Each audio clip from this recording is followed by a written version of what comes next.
ദുബായിൽ നിന്ന് സ്വർണം വാങ്ങി നാട്ടിലേക്ക് കൊണ്ടുവരാൻ നിങ്ങൾ പ്ലാൻ ചെയ്യുന്നുണ്ടെങ്കിൽ ടാക്സ് ഫ്രീ ആയിട്ട് കൊണ്ടുവരാൻ പറ്റുന്ന ഗോൾഡിന്റെ ലിമിറ്റിനെ പറ്റി കൃത്യമായിട്ട് മനസ്സിലാക്കിയിരിക്കണം. ഇല്ലെങ്കിൽ ലക്ഷങ്ങൾ കസ്റ്റം ഡ്യൂട്ടി ആയിട്ട് അടക്കേണ്ടി വരും. റീസെൻ്റ്ലി ഇന്ത്യയിൽ ഗോൾഡിൻ്റെ ഇമ്പോർട്ട് ഡ്യൂട്ടി 6% നിന്ന് 15% കൂട്ടിയിട്ടുണ്ട്. അതുകൊണ്ട് തന്നെ ഇപ്പോൾ ഗൾഫ് കൺട്രീസിൽ നിന്നും നല്ല ക്വാളിറ്റി ഗോൾഡ് കുറഞ്ഞ വിലയിൽ വാങ്ങാൻ സാധിക്കുന്നതാണ്. ഇനി ഗോൾഡിൻ്റെ ആ ഒരു ടാക്സ് ഫ്രീ ലിമിറ്റിനെ പറ്റി നോക്കുകയാണെന്നുണ്ടെങ്കിൽ നിങ്ങൾ ഒരു വർഷത്തിൽ കൂടുതൽ ഇന്ത്യക്ക് പുറത്ത് താമസിച്ച് ഇന്ത്യയിലേക്ക് വരുന്ന ഒരു NRI ആണെന്നുണ്ടെങ്കിൽ അതിൽ സ്ത്രീകൾക്ക് 40 ഗ്രാം ഗോൾഡും പുരുഷന്മാർക്ക് 20 ഗ്രാം ഗോൾഡും ടാക്സ് ഫ്രീ ആയിട്ട് കസ്റ്റം ഡ്യൂട്ടി ഒന്നും കൊടുക്കാതെ കൊണ്ടുവരാൻ സാധിക്കുന്നതാണ്.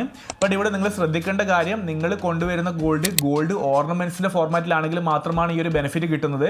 അതേസമയത്ത് ഗോൾഡ് കോയിനോ ഗോൾഡ് ബാറോ ഒക്കെ ആണെന്നുണ്ടെങ്കിൽ നിങ്ങൾ ടാക്സ് അടക്കേണ്ടി വരുന്നതാണ്.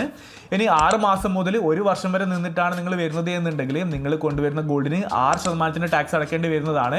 ഇനി 6 മാസത്തിൽ കുറവ് മാത്രമാണ് നിങ്ങൾ താമസിച്ചിട്ടുള്ളൂ എന്നുണ്ടെങ്കിൽ നിങ്ങൾ കൊണ്ടുവരുന്ന ഗോൾഡിന് 38% ടാക്സ് അടക്കേണ്ടി വരുന്നതാണ്. അപ്പോൾ ഈ ഒരു ലിമിറ്റിനെ പറ്റി മനസ്സിലാക്കിയ ശേഷം മാത്രം ഗോൾഡ് കൊണ്ടുവരാൻ ശ്രമിക്കുക. അപ്പോൾ ഇത് യൂസ്ഫുൾ ആണെന്ന് തോന്നുന്ന നിങ്ങളുടെ NRI ഫ്രണ്ട്സിന് തീർച്ചയായും ഈ വീഡിയോ ഷെയർ ചെയ്ത് കൊടുക്കുക. അതുപോലെ തന്നെ നമ്മുടെ പേജ് ഫോളോ ചെയ്യാനും മറക്കരുത്.